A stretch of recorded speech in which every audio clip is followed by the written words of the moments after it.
Okay, so hopefully if all goes well, this is recording. This is actually a farming tutorial. Basically because I got tired of the way people were CSing in game at my elo level. And I decided to create this for my team as well. I have actually been encountering some problems with CS.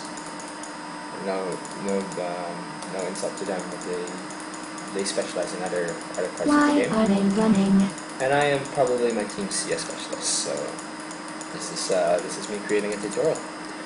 It's also going up for Palantirblog, which I will be posting the video soon once I figure out how to edit this video. Which means this part will probably be cut out anyway. 30 seconds until minions So, without further ado, go over my notes here.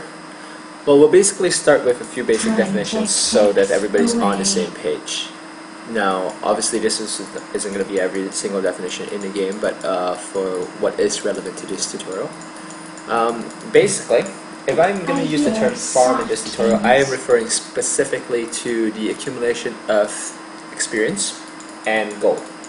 Accumulating experience through being in the presence of an enemy minion when it dies, or last hitting a jungle minion, which is a neutral camp, and gold by actually last hitting a minion, regardless. This is a fun game. Now, CS of course will refer to the amount of successful last hits on a minion, be they neutral or enemy jungle, and winding. Last hitting refers specifically to landing the killing blow. So like that. It doesn't really matter if you've bursted it down from 100, like I'm doing now, all the way until the end, where you land the killing hit, or if you only take the absolute last hit when it's the minion's almost dead. Now, pushing a lane is actually to kill the enemy lane minions faster than it's dying, or faster than your minions are dying. What this essentially does, it pushes the lane, or the point of contact between the two lane enemy minions and allied minions further towards the enemy base. The purpose of this, of course, is because last hitting on the tower is significantly harder. And so by doing this, you cause the enemy team to lose last hits. This is a fun game. Okay, so this is actually pushing a lane all the way till the tower and forcing the tower to actually attack the minions. Now, what happens in this situation is that because the tower does so much damage, especially in the beginning, most of the time, champions who are unfamiliar with last hitting on the tower will lose out on getting last hits, and the tower itself will actually end up taking it. Now, pulling a lane, of course, is to not kill these minions as fast as your minions are dying. In this case, obviously the tower is contributing, and then the lane therefore pushes back in your direction, which would be, well, pulling the lane. Now, freezing lane, of course, it's fairly self-explanatory, killing the enemy minions around the same rate at which your minions are dying. So therefore the point of conflict between the two minion waves they remain sort of in stasis. We are as one.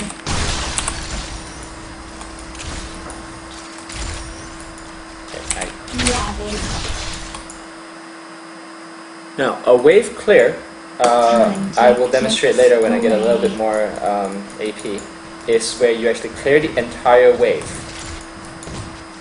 using a combination of spells, so that you can pretty much almost instantly burst it down.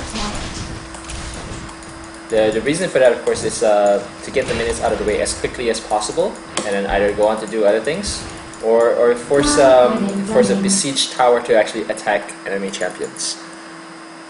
Now, the main points that I'm going to go over with regards to last hitting is, well, one of the key things to recognize is how fast an enemy is dying, and in relation to how much damage you do. So if this minion is dying fairly quickly, then I sort of want to attack it sooner Or on the other hand, if it's taking very little damage like this, I can afford to wait. Obviously, the most important point is to just last hit, whether you do that from 100 to 0 burst, or if you're just taking the last hit. Now, taking just the absolute last hit, generally what that means is that you are not going to be pushing your lane. And in fact, you might actually even pull your lane if the enemy champion is doing a lot of damage to it. Now, my CSing is normally not this bad. I'm sort of trying to read my patch notes at the same time, which is on a different monitor. Okay, now staggering basically involves two or three minions dying at the same time, such as these two. So, actually, let me find a better example.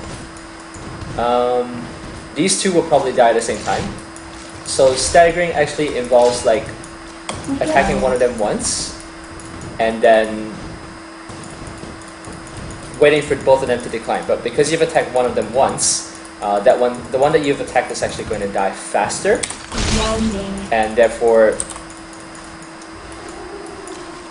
you don't get the problem where both minions die at once. Okay, when they both die at once, you can generally only last hit one if you're using an auto attack. So the problem with that, of course, is that when you do that, you end up missing one of the two. Now, that's the reason why you try to stagger them. These two will probably die at almost the same rate. So what I'll do in this case, I'll attack one, and then force both of them to die at a different time. And what I've done there is to not have to make the choice of which one I want to last hit. In fact, I can do both.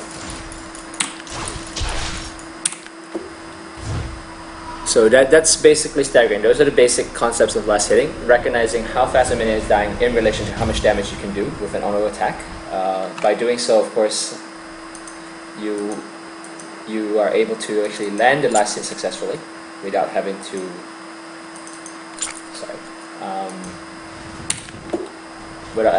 to miss it, because if it's dying too fast and your auto attack doesn't do enough damage, and AD carry has less of an issue once they get farmed, then you're gonna end up missing.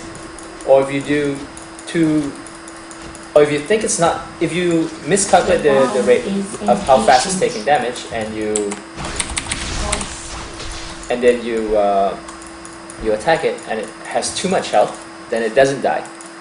So both ways you sort of have to know, well, okay, if my auto attack does 62 damage, plus whatever your passive gives, whatever it is, depending on how much damage your auto attack is going to do when it lands, you sort of have to recognize when to actually launch the auto attack in order to successfully gain the kill. Okay? Now, benefits of CSing is obviously more than just gold. If you're an AD carry, it's also your bloodthirster. If you're a very good last hitter, then you actually end up farming up your bloodthirster faster than the enemy AD carry, who ends up missing some last hits. I'm trying not to push the lane so that the tower doesn't die. We need this to last long enough for the tutorial. Now, basic strategies of last hitting. Time ticks away. It's not just about how much you can CS, but how much the enemy can CS. So harassing the enemy, let's say there was one here, and I did that. If you can effectively zone the enemy champion away, you're going to end up winning your lane. How the game mechanics work? If farm is an extremely important aspect for most champions in this game, especially if you're playing a carry. Now, what happens in such a situation is, if you're out farming the enemy lane, and all your lanes are out farming the enemy lane, you are eventually in a better position to win the game. Okay? Now, obviously, the faster you can farm, the better. But if you don't, at least try to out farm the enemy lane champion. And if that means harassing, getting your jungler to gank, or killing the enemy champion outright, gives you a lot of free time to free farm. All right? Now, more than just that, especially if you're the mid lane, or even bot lane, or whichever lane you are, or whichever team you are, whichever side you're on, you can actually take these. You can take some neutral camps. Now these neutral camps count towards your gold and XP. The only difference is that you cannot just be in the vicinity when you land a killing blow. You actually when the killing blow has landed or when a minion dies, you don't get any experience points for that. So if a support is helping on an AD carry to do that, then the support's not going to get the XP. So you actually have to successfully land the killing blow. But they are worth gold. They are worth experience points. So that's always that's always something that is very useful, especially if you're going to try and outlane the enemy champion. So if you take these camps, you can the blue buff will usually be taken by the mid player, as long as it's a mana AP champion. Yes, I am a weapon.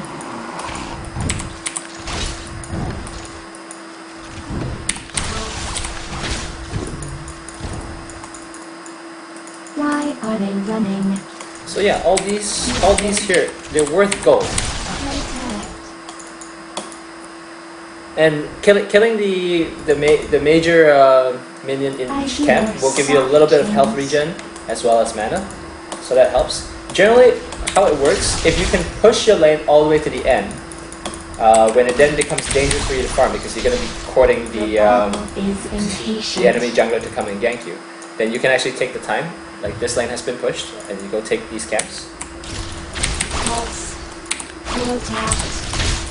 Time ticks away. And then come back, and this lane would have pushed back, and then come back and farm again. This is very exciting. Now, it's not just taking these camps. When I push a lane like that, I can go take the enemy camp. Orianna, for example, is a champion that's very agile in taking these camps, simply because she can shoot her ball over the wall like this, like what I just did. Now, sometimes you want to leave one just to slow the enemy jungler down, so I could have actually just taken the blue buff, just attacked Dissonance, and then left. So I've taken the majority of it, but I forced the enemy jungler to come and clean up.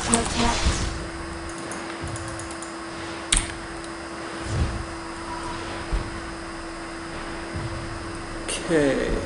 Now, a support can also assist an AD carry in taking away. One second. Taking away CS from the enemy. Now, what I mean by that is, well, let me find a lane. You're not pushing. Okay, I guess this one. Is that last hitting under tower. Okay, it's usually difficult. Well, actually, I'll talk about last hitting under tower first. Now, this minion here, if I didn't hit it, it's gonna get one-shotted by the enemy tower like that. Okay, same thing here. This is very exciting. Sometimes, because the tower does so much damage, and it does more damage than your auto attack, what happens in that situation is, if it ends up doing that, the problem you run into is that, well, it's got more health than I can last hit away. I've only got time to last hit once, but the tower is going to take it. So the support can actually help out by actually landing an auto attack, bringing the HP of the minion down, and then for the AD carry to then last auto attack the last hit. Now, generally early game, the sequence for last hitting on the tower, like a melee minion, will take two. Well, it's getting attacked by minions here, but it will take 2 shots from the tower, and then you can last hit auto attack it and successfully land the killing blow. A melee minion, on the other hand, in general, you need to land 1 auto attack, let the tower hit it once, and then auto attack it again in order to successfully land the killing blow, because the tower does a little over half its health. Okay, and your auto attacks will do a little under a quarter. Now, a melee minion will survive 2 hits from the tower, and then you can just go in with 1 auto attack, and that should successfully finish it off.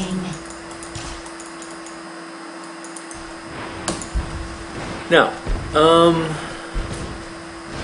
avoiding ganks when you're pushing a lane. If you're last hitting very well and the enemy if there's really no enemy champion, like in this case, or the enemy champion is just doing a terrible job, and you can't really freeze lane, then your lane's going to end up pushing. In which case, you are opening yourself up to ganks. Okay? So, ward. That's really the only thing that will save you. Well, for the most part. So you see, by pushing this lane here, I now have to farm around here if there was an enemy wave. And this makes it exceedingly easy for the enemy jungler to come in ganking from all sides. Now, of course, once I push up this lane, I can just finally sneaky take that in. And leave that one for the enemy jungler to go clean up.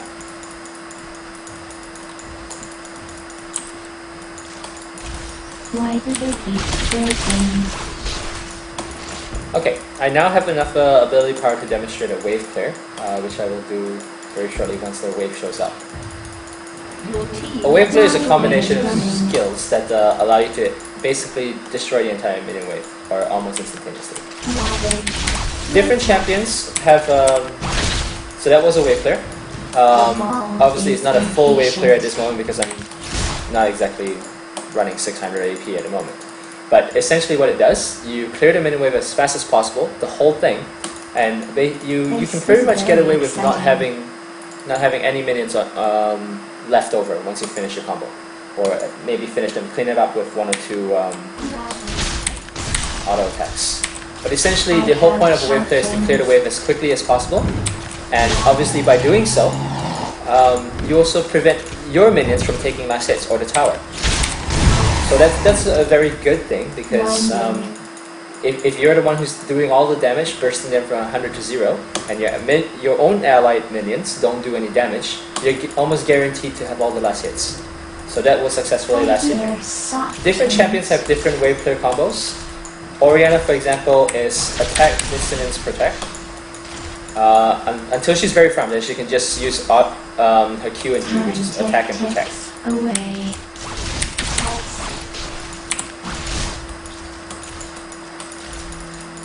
So it also pushes the wave extremely quickly. So you can push a wave, leave, go farm your jungle, and come back.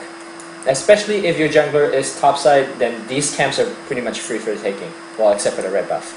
By the time he gets back down here, they would have respawned. So you're basically free to take it. Okay. Now, different champions have different ways to play.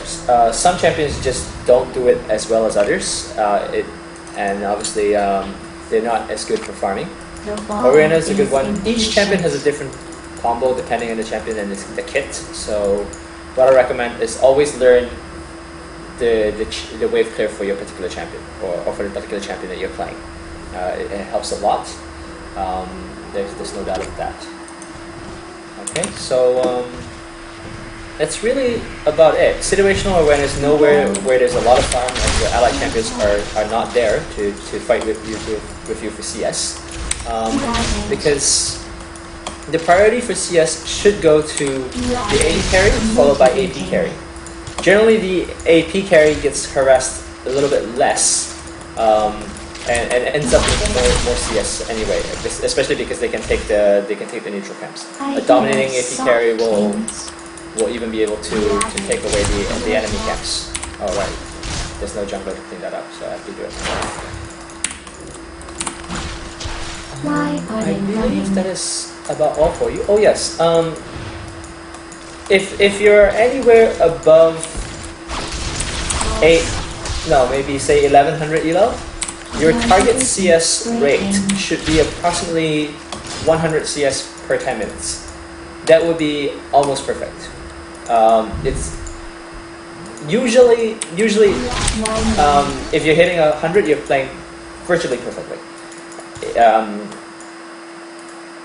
You probably get away with maybe 80 to 85 CS every 10 minutes. The first 10 minutes generally tends to be lower, and then it goes up. It gets a little bit easier to CS afterwards. But yeah, if you can target maybe say 100 CS for 10 minutes, you're doing really well. 80 to 85 is pretty much ideal.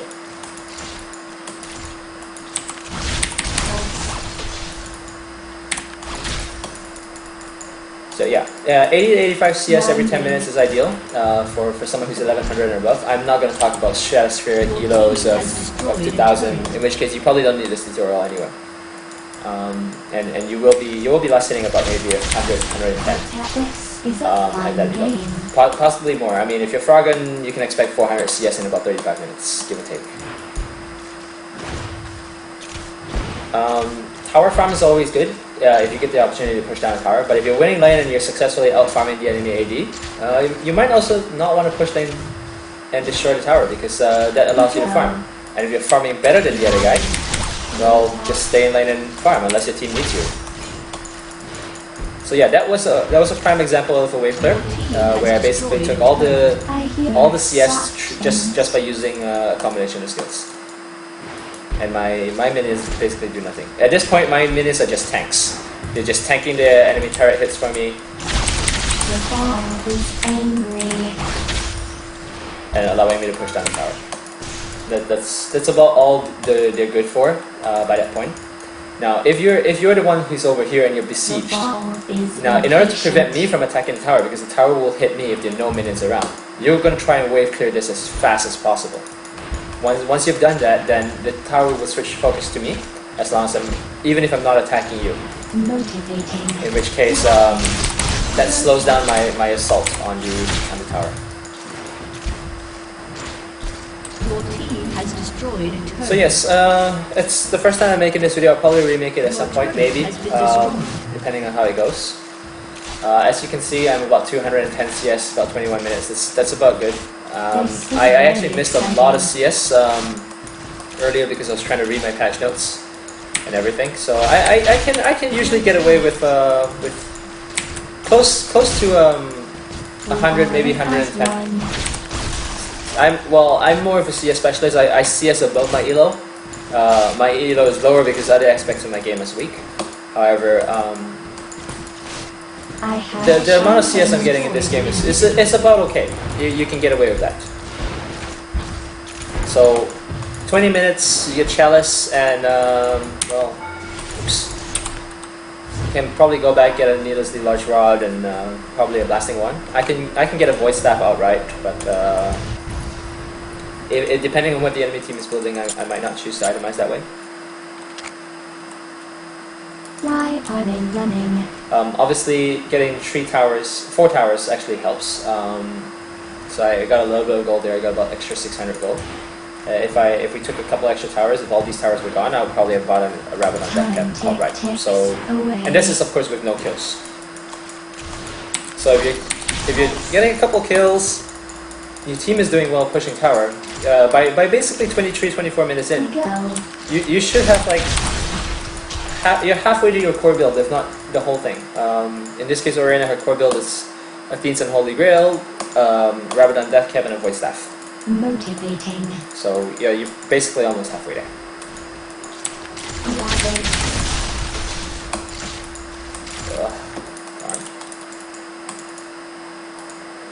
So strange. They scream.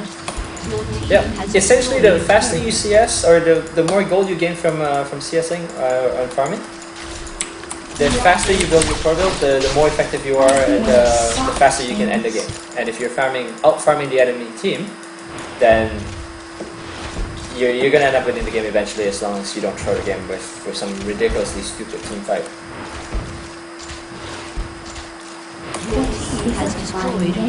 Now Oriana her auto attacks are deceptively hard hitting. It's different for each champion, of course. Mainly because her passive gives her bonus magic damage for each auto attack. In this case, 9373, based on about close to 380. Has destroyed a turret. Your team has destroyed a turret.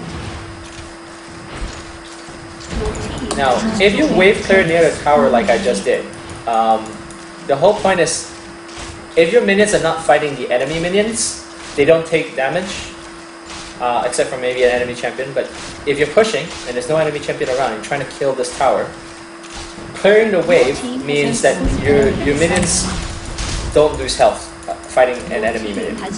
And what happens in that situation, of course, is that they last longer as tanks against the tower. So that's definitely very helpful in that regard. They last longer, it gives you more time to attack the tower. Your team has destroyed an inhibitor.